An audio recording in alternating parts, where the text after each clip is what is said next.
first one where we actually use that step 1. Factor 20x squared plus 80x plus 35 completely. Step 1 is technically to see if there's a greatest common factor first, and there is. All of these are multiples of 5. They're all divisible by 5. So if we kick out a 5, if we factor out a 5, remember we're saying 5 times something gives me 20x squared. Or you can just do 20x squared divided by 5, which 20 divided by 5 is 4. So we'll have 4x squared plus 80 divided by 5 is 16. 16x, and 35 divided by 5 will give us 7. Now we're going to go with the same steps. Now this 5 on the outside kind of just hangs out until our final answer. We can basically ignore the 5 until later, but don't forget to write it back in. So looking at what's inside now, we got 4 times 7, which is 28.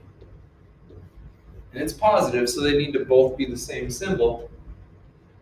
And if the first symbol is plus, that means they have to both be plus. X plus something, x plus something.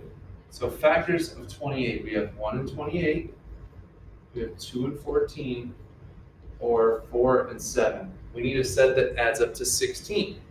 So for us, that would be 2 and 14. But we have to try to divide these by the first number, the a. Now again, the 5 that we factored out, don't worry about that. Our a is the 4. So if we have the fraction 2 over 4, 2 goes into both of those. 2 goes into 2 one time, 2 goes into 4 2 times, and then the 2 will come to the front. So it'll say 2x plus 1 in one of our sets of parentheses. The other one, 14 over 4, 2 goes into both of those. 2 goes into 14 7 times, 2 goes into 4 2 times. And 2 will come to the front, 2x plus 7. Now, I hear you. You're saying, Mr. Plant, how in the world could I check something like that if I was working on a quiz or test? Well, there's a couple ways you can do it. You could multiply the 5 into one of the sets of parentheses, like 5 times 2x would be 10x. 5 times 1 is 5. And then you could FOIL that with the other set of parentheses.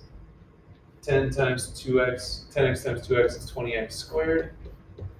10x times 7 would be 70x. 5 times 2x would be 10x. And then 5 times 7 would be 35. So you get 20x squared plus 80x plus 35. That's one way you could check it. Or you could FOIL the 2 sets of parentheses first and then multiply everything by 5. Boom, comes out to the same answer. Okay? So I don't care which way you do it. Doesn't matter to me at all. You got this. I think we have one more, which 2 more. So I'll start a new video for these ones.